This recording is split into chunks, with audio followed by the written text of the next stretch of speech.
और सबसे खतरनाक होता है रेपुटेशन बॉम्बिंग। हाँ। आपके कलीग को फेक मतलब व्हाट्सएप नंबर लिया है किसी पर्सन का, अच्छा। उससे आपके बारे में उल्टी सीधी बातें फैलाना, आपके बारे में रूमर्स फैलाना, आपके करेक्टर पे अटैक करना इनडायरेक्टली।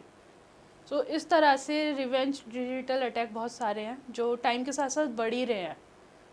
और इसमें सबसे बड़ी बात यह है कि हम लोग इसे बहुत हल्के में लेते हैं, और जिन लोगों पे होता भी है ना, वो लोग साइड में चुप बैठे होते हैं उनको कि ये डर हमारा रहता है ना। पर्सनल मैटर है। पुलिस के पास भी जाएंगे तो उन्हें ये लगेगा कि ये सामने वाले का पर्सनल मैटर है, लेकिन हमें ये समझना चाहिए कि ये कितना संवेदनशील है।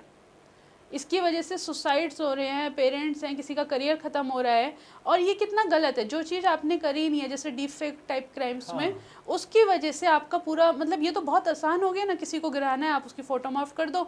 और सबसे बड़ी गलती ये है कि अवेयरनेस की कमी, और सामने वाला विश्वास कर लेता है। और ग्रामीण इलाकों में या जहाँ अभी लोगों को नहीं पता है कि भाई ये डीप फेक और ये इस तरह की सारी चीज़ें हैं, वहाँ तो सीधे होता है कि नहीं अरे भैया सही होगी, फ़ोटो और वीडियो ख़राब थोड़ी होते हैं, गलत थोड़ी होता है। ये इस तरह की चीज़ें भी हैं।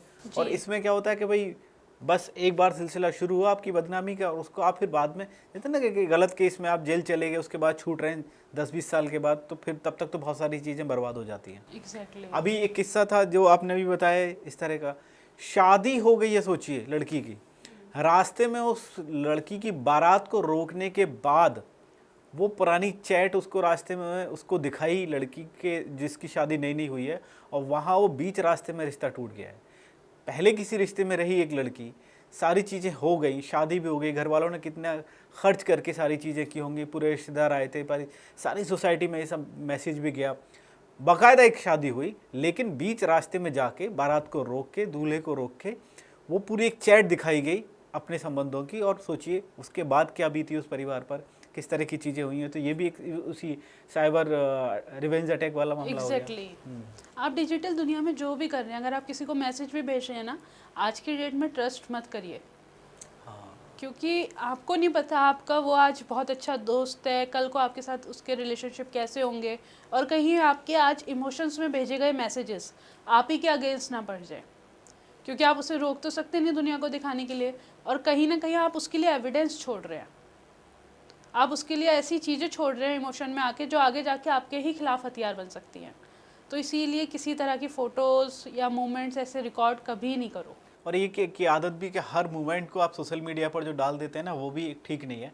सोशल मीडिया के बारे में तो ये भी कहा जाता है कि कई बार गए आप होटल में बैठे हैं, वहीं जहाँ सारी चीज़ें हो रही हैं, खाना पीना या डिनर या फैमिली के साथ, फ्रेंड के साथ, आपने तुरंत वो सारी चीज़ें कर दी। इन सब से ख़ास तौर पर बचिए। उसका सबसे अच्छा तरीका यही है कि आप वो पहले अपना जो भी प्रोग्राम है, कोई पार्टी है, जहाँ मीटिंग है, वहाँ करिए, घर पहुँचिए, आराम से उसको अगले दिन कम से कम लोकेशन के साथ डालिए। आप कर रहे हैं और वो आपकी करंट लोकेशन वहाँ पहुँच गई, Exactly. वो भी आप खतरे की जद में खुद ही जो है कोई एक नया खतरा बुला रहे हैं और सारी चीज़ें कर रहे हैं। इन 6 जो जो आपने अलग अलग रिवेंज बताए, सारी चीज़ें बताई हैं, हम लोग देखते हैं तमाम सेलिब्रिटी भी इसकी जद में आ रहे हैं। बड़े बड़े सेलिब्रिटी हो गए, पॉलिटिशियन हो गए, इन सब में है। कुछ नाम लेना ज़रूरी भी नहीं है उनका, जिनका हाल फिलहाल में अभी अभी वीडियोस भी हुए हैं। तो इससे बच तो कोई नहीं पा रहा है धीरे धीरे। एग्जैक्टली। इससे कोई बच भी नहीं पा रहे हैं। और इसमें जो भी सेलिब्रिटीज़ आ रहे हैं, आप सोचो सेलिब्रिटीज़ को असिस्ट करने के लिए पुलिस थोड़ी अलर्ट तो होती है, हाँ। उन पे प्रेशर तो होता आम आदमी है, का तो लेकिन क्या जो ही है। आम इंसान है उनके लिए कोई प्रेशराइज नहीं है। जो कॉलेज में लड़की जा रही है, जो कॉर्पोरेट में जा रहे हैं, क्योंकि आज की डेट में ना किसी को आगे बढ़ने से रोकने के लिए बहुत ईजी है। इवन ये लड़कों के साथ भी हो रहा है कि अगर किसी को किसी से मतलब शादी टूटवाना भी कितना आसान हो गया, आप खुद हाँ, सोचो। ये तो बहुत ही रिवेंज पॉर्न बना दिया गया, या फिर डीप फेक बना दिया गया। और सबसे बड़ी दिक्कत ये है कि अवेयरनेस में हम बहुत कमी कर रहे हैं। जब तक अवेयरनेस नहीं फैलेगी तब तक ये चीज़ें का लाइक शेयर बटन बहुत जल्दी जल्दी इंक्रीज होगा, क्योंकि लोगों को ये लगेगा ये तो सिर्फ एंटरटेनमेंट पर्पस है, उनको इसमें मसाला मिल रहा है। ये तमाम बातें हमने कर ली कि भाई ये सब चीज़ें हो जाती हैं, ऐसा कर देते हैं लोग, ये है रिवेंज है, ऐसा वैसा है।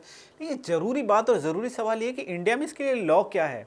पनिशमेंट जैसी कोई चीज़ है जिससे लोग डरें, कम से कम ये सारी चीज़ें रुक जाएं? जी, इसमें आईटी एक्ट है सेक्शन 66E। उसमें आपको क्या होता है, 3 साल तक जेल होती है, 10 लाख रुपए तक फाइन होता है। फिर आएगा आपका IT act 66C and 66D।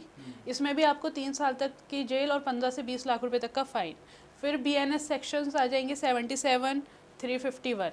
और अगर बच्चा जो है वो छोटा है, मतलब 18 साल से कम उम्र का है, तो उसमें फिर आपका पॉस्को एक्ट भी लग सकता है। हाँ। लेकिन बात यह है कि ये सारी चीज़ें होती हैं, बट लोग अब इतने फ्रीली हैं, उन्हें लगता है ये चीज़ें पकड़ी नहीं जाएंगी।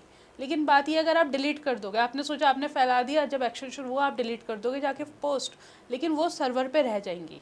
आप फेक अकाउंट बनाओगे, अगर उस अकाउंट का लिंक सामने विक्टिम ने सेव कर लिया है तो पुलिस आप तक पहुंचेगी।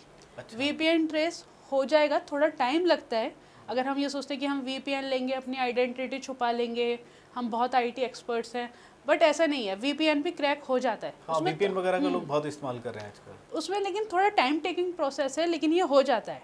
तो डिजिटल दुनिया में जब हम ये कहते हैं कि वहाँ से कुछ नहीं जा सकता, सारी चीज़ों के फुटप्रिंट्स हैं, तो अगर आप क्राइम करोगे तो आपके भी कुछ ना कुछ फुटप्रिंट्स होंगे जिन तक आप तक पहुँचा जाना सकता है। लेकिन ये होना चाहिए कम से कम सरकार को भी करके, जितनी तेज़ी से सारी चीज़ें हो रही हैं, वो डिजिटल वाली सारी चीज़ें हो रही हैं या ये फ्रॉड बढ़ रहे हैं, उसी हिसाब से या उसी के समानांतर और इतनी तेज़ी से एक तो लॉ बने और उस पर कम से कम कार्रवाई हो। एक चीज़ और इसी में जो सवाल एक जोड़ रहा हूँ कि क्या ये सारे जो एविडेंस होते हैं, ये सब ये कोर्ट में मान्य होते हैं क्या? ये सारी चीज़ें जो जब वहाँ आपको होते हैं, मतलब जब ये प्रोसेस पूरा हो तो स्ट्रॉन्ग प्रूफ माने जा सकते हैं? नहीं, ये माने जाते हैं। डिजिटल एविडेंस कलेक्ट करने का एक स्पेसिफिक तरीका होता है, वो तरीका पुलिस वालों के पास होता है। वो उसकी हैश वैल्यू, ये सारी चीज़ें कैलकुलेट करते हैं कि ऐसा नहीं होना चाहिए कि कोई कुछ भी जाके प्रेजेंट कर रहा है, खुद से फेक स्क्रीनशॉट बना के प्रेजेंट कर रहा है। तो वो सारी चीज़ों के लिए टूल्स हैं कि क्या फेक है, क्या रियल है, तो ये सारी चीज़ें मान्यता हैं। बट दिक्कत ये है कि लॉ जो है ना, वो इतनी जल्दी अपग्रेड नहीं हो रहा है। हम लोगों के हिसाब से हमें ये लगता है कि गुंडागर्दी कम हो गई है, लूटपाट कम हो गई है, बट हम लोग ये भूल रहे हैं कहीं ना कहीं ये जो डिजिटल चोरी का मामला है, ये ऑनलाइन सिस्टम शिफ्ट हो गया है। पहले क्या होता है, लोग चल रहे हैं, पॉकेट मार ली, चैन छीन ली। हाँ। अब क्या है, लोग फ़ोन चला रहे हैं, लिंक भेजा, उनके अकाउंट से पूरा पैसा खा ली। तो देखा जाए तो क्राइम कम नहीं हुआ है। चोरी का पहले होता था कि चोरी हो रही है जगह जगह, लूटपाट के मामले आ रहे हैं। अब हमें लग रहा है कि नहीं, अब तो ऐसा कुछ नहीं हो रहा है, हमारा सिस्टम स्टेबल है। बट ये सारी चीज़ें ऑनलाइन शिफ्ट हो गई हैं। आप सब लोगों ने जामताड़ा देखी होगी, वहाँ छोटे छोटे बच्चे क्राइम कर रहे हैं और वो एक जगह बैठ के पूरे देश में से क्राइम कर रहे हैं। और ये अब जामताड़ा तक लिमिटेड नहीं है, बड़े बड़े कॉल सेंटर्स नोएडा में हैं, मुंबई में रन हो रहे हैं। और एक जगह से बैठ के, सिर्फ इंडिया में ही नहीं, हमने ऐसे भी कॉल सेंटर्स पे रेड मारी है जो यूएसए, यूके, यहाँ पे भी साइबर अटैक्स कर रहे हैं। मिला के वो कॉर्पोरेट वो लुक ले चुके हैं, पूरा उसी स्टाइल में चल रहे हैं, उसी तरह से हो रहे हैं। क्योंकि अब ऐसा भी नहीं है कि बहुत दूर कोई बैठा हुआ है, जैसे आपने कहा कि जैसे कोई आपका करीबी हो सकता है और ठीक आपके करीब भी कोई ऑफिस या कोई ऐसी सारी चीज़ें हो जाए। सेलिब्रिटी और उन सब की हमने बात की थी, ये कभी नई नई विधायक बनी है मैथिली ठाकुर, कम उम्र की हैं वो, उनका भी एक किस्सा इस तरह की चीज़ें हो रही हैं कि भाई डीप फेक और वो सब हुआ, उसके बारे में कुछ थोड़ा सा बताइएगा। डीप फेक सबसे ज़्यादा डेंजरस है क्योंकि ये झूठ को सच बना देता है। हाँ। और जब चेहरा आपका हो ना, तो लोग एक तरह से वेरीफाई नहीं करते, सीधा जजमेंट पास कर देंगे। अब मैथिली ठाकुर यंगेस्ट पॉलिटिशियन है इंडिया के, आप सोचिए, उन्हें भी उनकी एक डीप फेक बनाई गई, किसके साथ? निशांत यादव के साथ, जो बेटे हैं नीतीश कुमार जी के।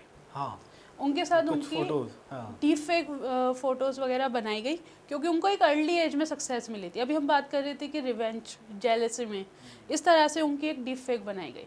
और फोटोज़ कहाँ से? उनकी ज़्यादातर फ़ोटोज़ जो उठाई थी वो पब्लिकली अवेलेबल फ़ोटोज़ उठाई थी, वहाँ से उनका उठाया गया, अच्छे से एडिट करा गया और फिर एआई टूल्स के थ्रू उसे मैनिपुलेट करके पब्लिक में छोड़ दिया गया। 10-12 फेक आईडी बनाई, उनसे वो कारवा शुरू हुआ क्रिमिनल्स का।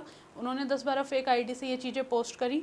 जैसी लोगों ने देखी, क्योंकि फेमस सेलिब्रिटी फिगर था, फटाफट शेयरिंग बढ़ी और शेयर होते होते वो 1.2 मिलियन कब पहुंच गए उसके व्यूज़, किसी को नहीं पता। मतलब ये शेयर तो फिर ऐसे होता है, लोगों को लगता है कि बस सब बहुत कुछ मिल गया, बिना वेरीफाई करे उस चीज़ को शेयर करती गए। और सोचो, वो पब्लिक फिगर होने के बाद, वो उनके कुछ ऐसे वीडियोस शेयर होने के बाद उनके कुछ ऐसे वीडियोस सामने आ रहे हैं जिसमें वो बहुत डरी हुई हैं और खुद इतनी पावरफुल पोजीशन पे है। अभी पकड़ा भी गया है एक पर्सन, कोई विकास यादव करके नाम है, उसे पकड़ा गया है। बट उसका ये कहना है कि बनाई मैंने नहीं थी, मैंने सिर्फ शेयर करी थी। तो जब शेयर करते हैं तो नाम भी आता है, तो कुछ फेक आईडीज़ में उसका नाम था और उसने उसका नाम बाय कॉन्सिडेंसली सेम हो गया, तो उसने आगे शेयर कर दी, तो पुलिस ने उसको उठा लिया। बिना किए की सजा भी उसको मिलेगी, शेयर लेकिन कहीं ना करने कहीं तो शामिल था। हाँ, क्योंकि वेरीफाई नहीं किया ना। जी। अगर आप विदाउट वेरिफिकेशन भी कुछ चीज़ फॉरवर्ड कर रहे हो या शेयर कर रहे हो तो कहीं ना कहीं ये क्राइम हो सकता है। अब आप ये सोचिए, जब इतनी बड़ी एमएलए के साथ हुआ है, जो देश की यंगेस्ट पॉलिटिशियन है, जिन पे हम ये कहते हैं कि उन पे टॉप लीडर्स का बहुत ज़्यादा सपोर्ट है, तो ये आम लड़की के साथ होगा तो उसे क्या क्या फेस करना पड़ता है। और इसमें सबसे बड़ा नुकसान है इज्जत का।